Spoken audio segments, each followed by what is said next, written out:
The desert didn't lie. That was the first thing Jack Reeves ever learned about the Mojave. Before his father taught him to read a compass.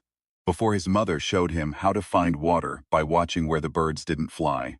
The desert did not lie. It baked truth into everything it touched. It stripped paint off trucks and patience off men and left behind only what was real. So when the rocks started glowing blue, Jack knew something was wrong. He'd been driving back from the ridge survey when he saw the first one, half buried in the sand at the side of Route 9, pulsing with a cold blue light that had no business existing in the 114-degree heat of a July afternoon. He stopped the truck, sat there with the engine running, the air conditioning breathing warm, recycled air against his neck, and stared at it for a long time. Then he drove on, noted it in his field journal, drew a small circle on his survey map at the approximate coordinates. That was what a geologist did. You observed, you recorded, you did not leap to conclusions. By the time he reached Paloma Station, a town of 400 people, one diner, 2 gas stations, and a sheriff who doubled as the town's only notary public. There were 7 more of the rocks, scattered plucked from the shoulder of the highway like breadcrumbs left by something very large and very careless. He pulled into the lot of May's diner and sat in the truck for a moment, watching the heat shimmer off the asphalt. The neon sign in the window buzzed and flickered. Through the glass he could see the lunch crowd, ranchers in dusty hats, a couple of highway workers, May herself behind the counter, moving with the unhurried efficiency of a woman who had been feeding the same 40 people the same food for 30 years. Normal, all of it normal. He went inside. "You're late," May said without looking up from the grill. Survey ran long. He took his usual stool at the counter, third from the left. "Saw something weird on Route 9. There's a lot of weird on Route 9. Blue rocks, glowing." May looked up then. She had a face like old leather. Not unkind, just permanent. Weathered into a shape that didn't change much anymore. Glowing, glowing. She set a coffee mug in front of him without being asked. "Hector Rodriguez's boy said something this morning about lights in the arroyo last night. Said they moved like water." She shrugged. "Boy's 11, reads too many comic books. I'm 37. I don't read comic books. You survey rocks for a living. It's adjacent." She poured the coffee. "How many?" 8 that I counted. Could be more." She nodded slowly. The way she nodded told him she was filing it somewhere, the way May filed everything. Not dismissing, not alarmed, just storing it until it connected to something else. "Eat your lunch," she said. He ate his lunch. The call came to his cell phone while he was on his second cup. Sheriff Delgado. His voice carrying the specific flat quality it got when he was trying to be calm about something that was not calm. "Jack, you near town? I'm at May's. Stay there. Something happened out at the Kettrick place." "What kind of something?" A pause. "The kind I don't have a word for yet."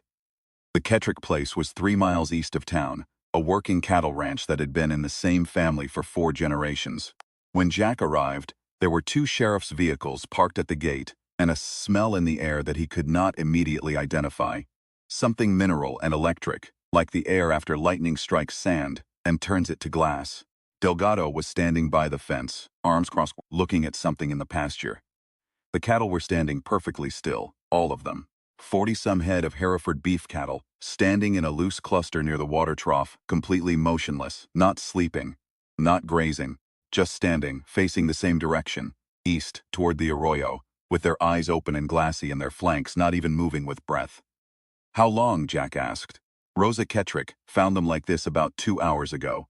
Delgado didn't look at him. "Vet's on his way from Barstow. Be another hour. They're not dead. No, they're breathing. Just slow." Delgado finally turned. He was a big man, Delgado, with hands like geological formations and a mustache that had never been fashionable in any decade. He had the look now of a man who had organized his understanding of the world very carefully over 50 years, and was watching someone shuffle the cards. "What do you know about those rocks on Route 9? "Same as you, probably. Nothing yet. Because there are more of them now. Mrs. Abernathy called in 20 minutes ago. Says there's a cluster of them behind her property, out by the dry creek bed. And the Hendersons' place." He stopped. Rubbed the back of his neck. "Their well went dry this morning. Overnight. 40-foot well that's been running since 1962. Jack looked at the cattle. They stood with the absolute stillness of things that had been paused. "The temperature," he said. "What?" "It was 114 when I drove in. What is it now?" Delgado checked his phone, frowned, says 122. "In an hour." "Yeah." They looked at each other. "I want to see the arroyo," Jack said. The dry creek bed was a quarter-mile behind the Kettrick property, cut through the desert in a shallow wound of pale stone. It had been dry for 6 years. The aquifer beneath it slowly exhausted by drought and demand. The last trickle of water retreating underground, until there was nothing left but cracked mud that had hardened and bleached to white. But now there was something in the arroyo, not water. Something that looked at first glance like water, something that moved the way water moved, flowing slowly along the bottom of the creek bed. But it was blue, the same blue as the rocks, cold and sourceless, and it did not reflect the sun the way water did. It absorbed it, it drank the light and gave back nothing. Jack crouched at the edge of the arroyo and looked at it for a long time. He had a geology degree from UCLA and 15 years of fieldwork across 6 continents. He had mapped fault lines in Iceland and mineral deposits in the Atacama and ancient seabeds in the Sahara. He had a reasonable, organized understanding of what the earth was made of and how it behaved. What was in the arroyo was not any of those things. It moved with a deliberate quality. The way oil moved on water, purposeful, unhurried, going somewhere specific. And as he watched, he realized the flow was not following the natural downhill grade of the creek bed. It was moving uphill, against gravity, slowly but unmistakably, moving against the slope of the land. "Don't touch it," he said, though Delgado was several feet behind him and had shown no intention of touching anything. Wasn't planning to. "Where does the creek bed go uphill?" "About a mile north, there's an old mine shaft. The Consolidated Silver. Been abandoned since the 80s. That's where it's going." Delgado pulled out his radio. "Who are you calling?" Jack asked. "I don't know yet." Delgado held the radio, not keying it. "Who do you call for something like this?" That was the question, wasn't it? Jack stood up, brushed the desert dust off his knees. The heat was extraordinary now. It pressed against him like a physical weight, like the air itself was trying to push him back. He looked east, toward the mountains, and thought about the 8 rocks on Route 9, and the 40 motionless cattle, and the 40-foot well that had gone dry overnight, and the blue thing in the arroyo that was climbing uphill toward an abandoned mine shaft. "Start with me," he said. "Let me go up there and look." "Jack, you said it yourself. What do you call for this?" "If I go up there and it turns out to be some kind of chemical leak from the mine, we call the EPA. If it turns out to be something geological, I write it up and we call the USCIS. If it turns out to be," he stopped, chose his next words carefully, "something else, then we figure out the next call." Delgado studied him. You always been this calm about strange things?" "I study rocks for a living. Rocks are the record of every strange thing that ever happened to this planet. You stop being surprised." He got in his truck and drove north. The entrance to the Consolidated Silver Mine was halfway up a scrubby hillside, framed by timber that had grayed and cracked over 40 years of desert sun. The gate, a chain-link fence padlocked across the opening, had been pushed inward, not cut, not broken. Pushed as if by something large and indifferent to the concept of locks. The blue light was coming from inside. Jack sat in his truck for a moment with the engine running. He had a flashlight, a geology hammer, a first aid kit, and a satellite phone. He had a thermos of coffee that was now about 90 degrees, and tasted like the inside of the thermos. He had the professional habit of writing things down before going somewhere he might not come back from. He opened his field journal and wrote, "Mine entrance, Consolidated Silver, approximately 1440. Blue luminescence visible from inside. Gate forced inward.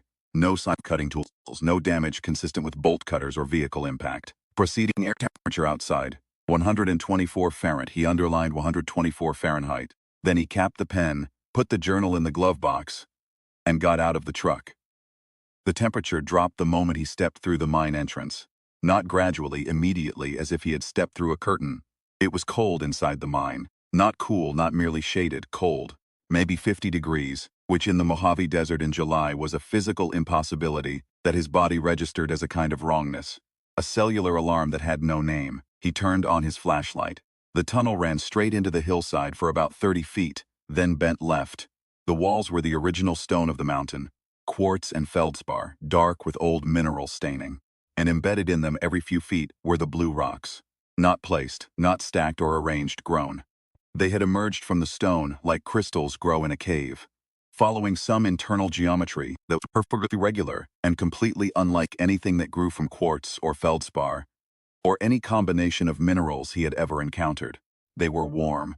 He could feel the heat coming off them from 3 feet away. He moved deeper into the tunnel. At the bend, he stopped. The tunnel opened into a natural chamber, A void in the rock that the original miners had broken through and then abandoned, probably because there was no silver in it. It was perhaps 40 feet across and 30 feet high, and it was full, not of water, not of any gas or liquid or mineral deposit. It was full of them. He counted, instinctively, the way a geologist counts outcrops on a hillside, and stopped at 30. 30 distinct organisms, if that was what they were, standing in the chamber with the absolute stillness of things that had no use for movement, unless movement was required. They were tall, 7 feet, perhaps 8. Their bodies had the general suggestion of bilaterality, 2 sides, roughly symmetrical, but the details were wrong in ways his brain kept sliding off of, kept refusing to resolve into a stable image, like trying to focus on something in peripheral vision. Every time he thought he had the shape of one of them, it shifted, not physically but in his perception, as if his visual cortex simply lacked the correct categories. What he could see clearly, they had faces, or face equivalents, dark multifaceted structures that caught the blue light and gave it back in fragmented pieces. And those faces were all turned toward him. They had been waiting. He stood very still. His flashlight beam cut through the blue luminescence like a knife through water. His heart was doing something complicated in his chest. Not panic, not yet, but a kind of calibration. A system rapidly reassessing what it knew and what it didn't.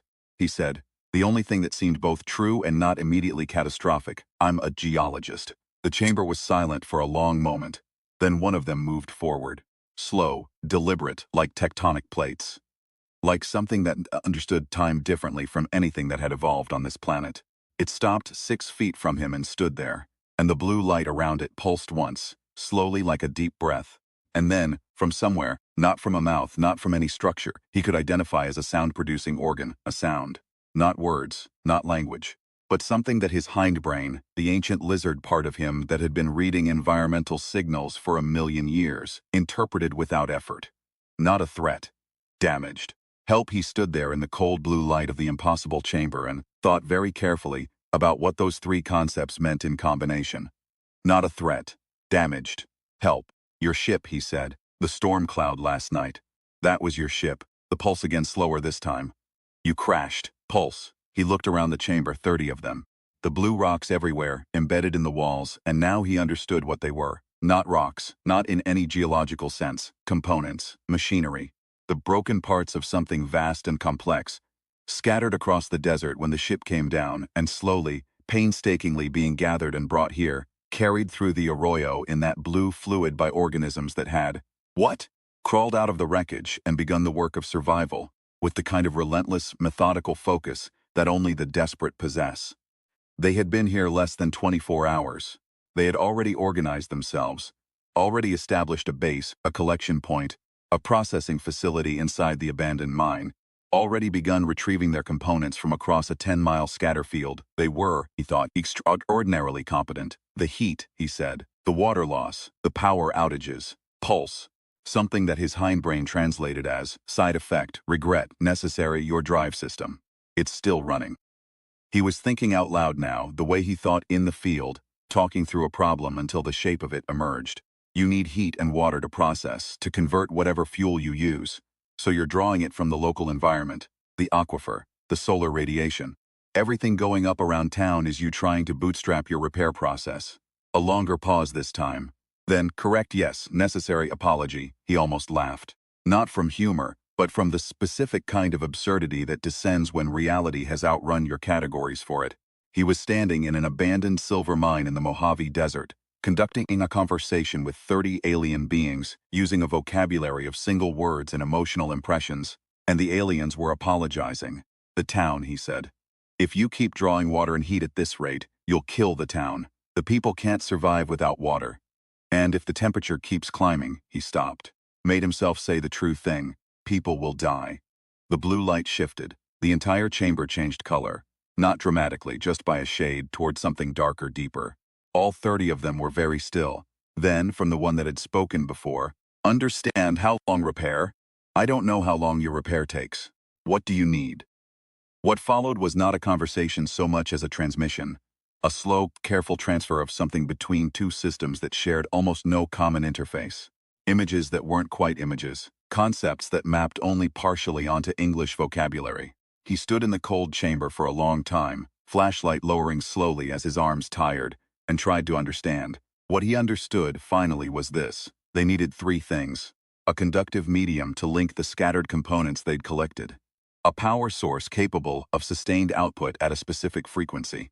And time, perhaps 16 hours of uninterrupted work, during which the environmental draw would continue, would intensify before it diminished.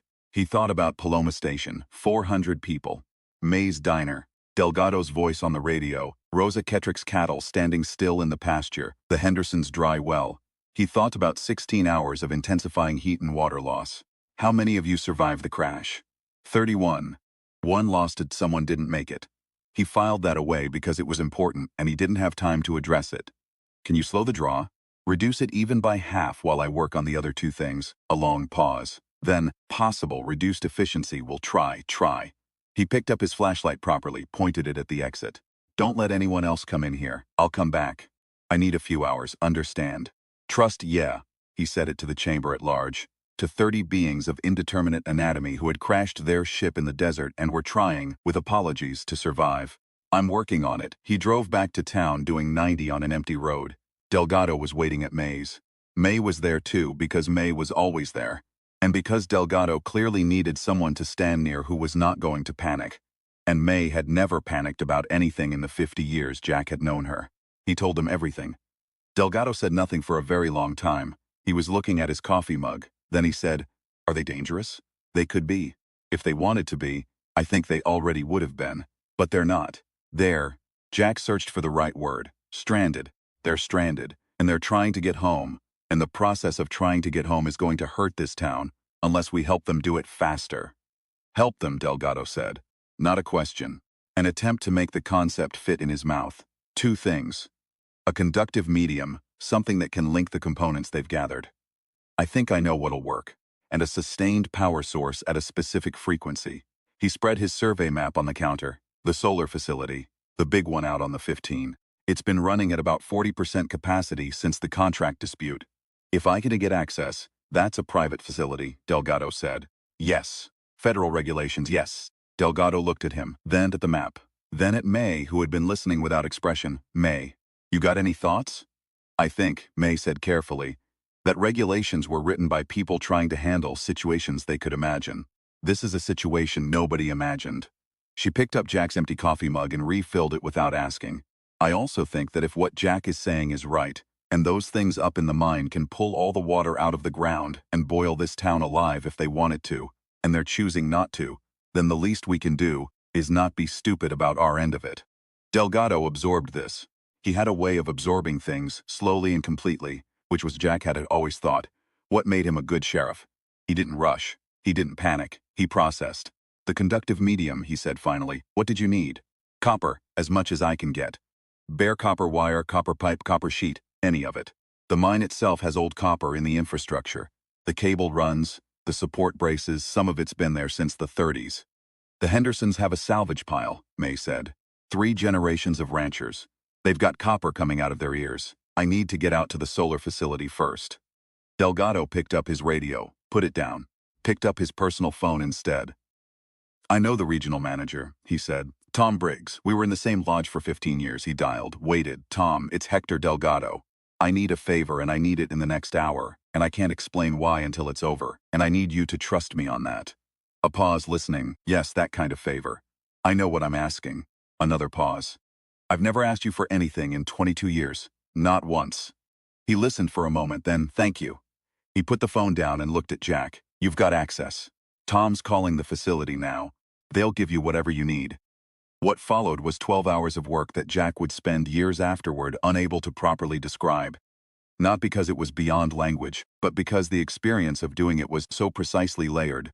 So many things simultaneously, that any single telling flattened it. The Hendern salvage pile yielded 200 feet of heavy copper cable, 3 rolls of thinner wire, and 4 coils of copper pipe that smelled of old irrigation systems.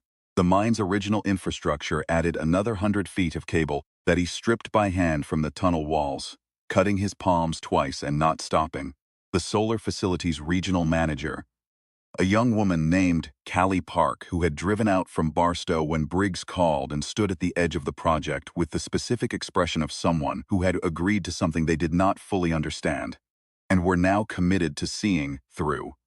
Routed 4 of the facility's 9 arrays through a modified output channel that Jack reconfigured to the frequency he had understood. Imperfectly, but hopefully well enough, from the beings in the mine. He worked with the aliens. That was the part that was hardest to explain later. Not that he worked alongside them, though that alone was extraordinary enough, but that the work itself became collaborative in a way that bypassed language entirely. He would encounter a problem, a junction that needed a specific geometry he didn't know how to achieve, and one of them would be there, guiding his hands with a touch that was not quite pressure, more like a suggestion, reshaping the solution until it fit. They were patient, they were precise. They worked with a focus that he recognized because he had felt it himself in the field when a problem was large enough and real enough that everything else fell away, and there was only the work and the solution and the distance between them. The temperature outside peaked at 131 degrees at 3 p.m., and 3 people in town were hospitalized for heat exhaustion. The water pressure dropped to nothing by 6. Delgado organized a convoy of water trucks from Barstow and set up cooling stations in the community center, the school gym, and the diner. May served cold water and sandwiches to everyone who came through, and did not once suggest that anything about the situation was unusual. At 11:47 p.m., something happened. Jack was in the mine chamber, making the last connection. A junction between the repaired component cluster and the power feed from the solar array. When the blue light changed, not shifted this time, changed. It went from cold to warm, from the color of deep water to the color of firelight, and the quality of the air in the chamber changed with it. Pressure equalizing towards something more like the outside world. The one that had spoken to him first crossed the chamber. It stood before a moment, and this time the impression was not a single word or a simple emotional signal.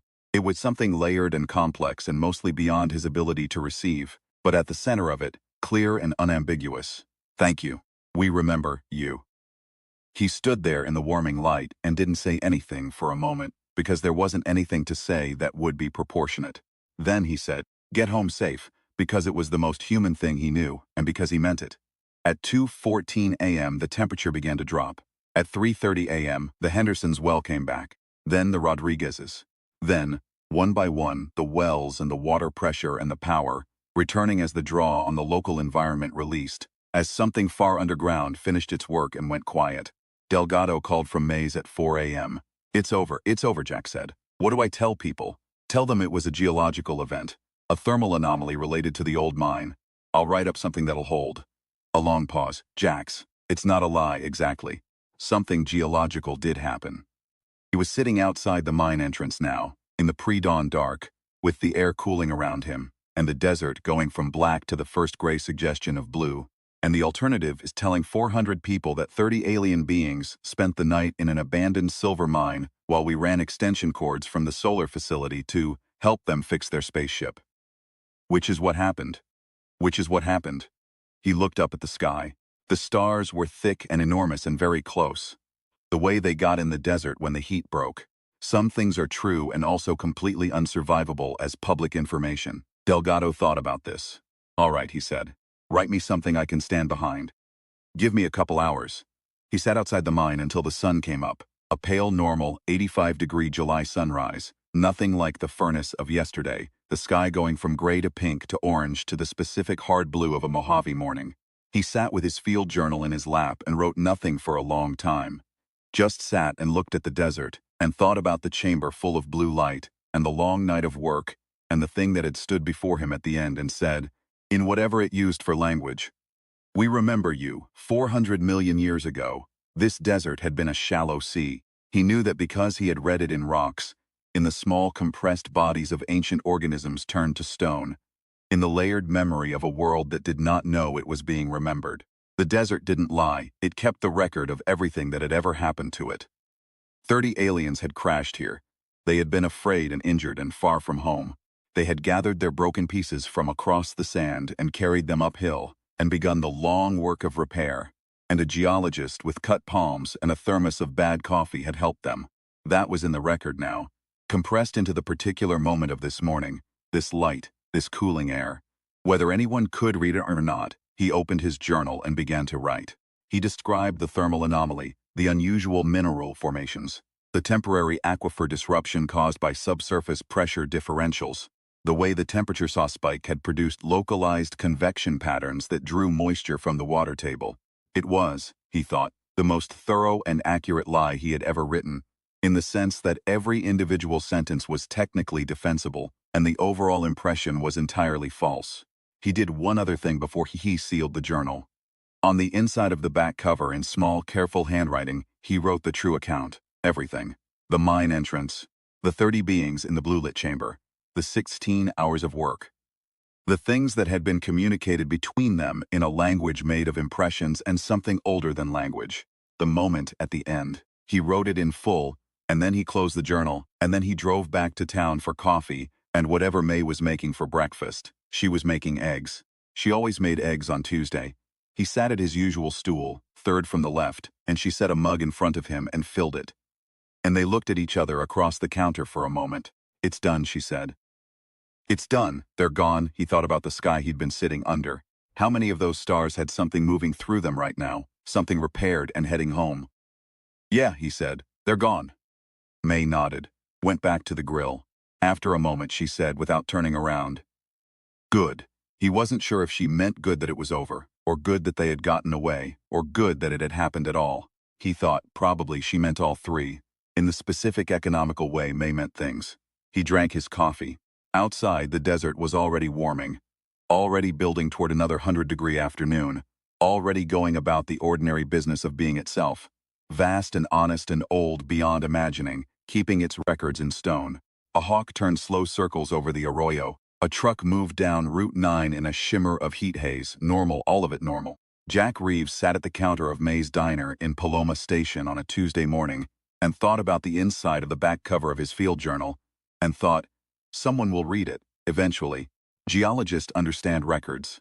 They understand that the present is always writing itself into the rock, that the story of what happened here is permanently encoded in the mineral staining on the walls of the consolidated silver mine, in the anomalous copper configurations left behind, in the old cable runs, in the inexplicable pattern of crystal growth, that future geologists will puzzle over for decades. The truth doesn't disappear just because you don't tell it out loud. The desert doesn't lie. He finished his coffee and ate his eggs and tipped May $5, which was more than the coffee was worth and less than the night had cost her in sleep and worry and quiet, extraordinary competence.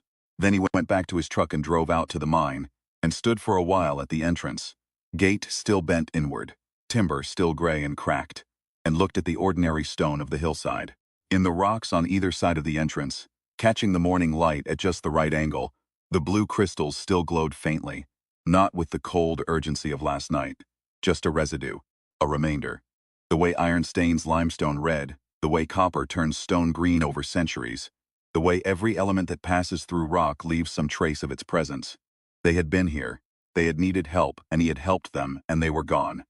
He took out his field journal and made a final notation. Crystal formation stable, no thermal output, no EM signal. Luminescence likely residual and will fade within weeks. No further environmental draw detected. Aquifer returning to baseline. Situation resolved, he paused. Then, below that, in smaller writing, they said they'd remember us. He closed the journal. He got in his truck and drove back toward town, back toward Mays and Delgado and the ordinary Tuesday morning of a small desert community that had spent a day and a night on the edge of something enormous and had come through it the way people always come through things. Not through power or authority or weaponry, but through coffee and extension cords and 22 years of trust built up between a sheriff and a solar company manager, through a salvage pile 3 generations deep, and a woman who had never once in 50 years served a bad cup of coffee and wasn't about to start now. The hawk was still up there.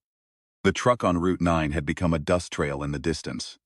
Somewhere in the dark between stars, something that had almost not made it was going home. Jack Reeves put on the radio, found a station playing something with a slow guitar, and drove through the desert in the ordinary heat of an ordinary morning, and hummed along to a song he didn't know the words to, and felt, for no particular reason he could explain, profoundly glad to be alive on this particular planet.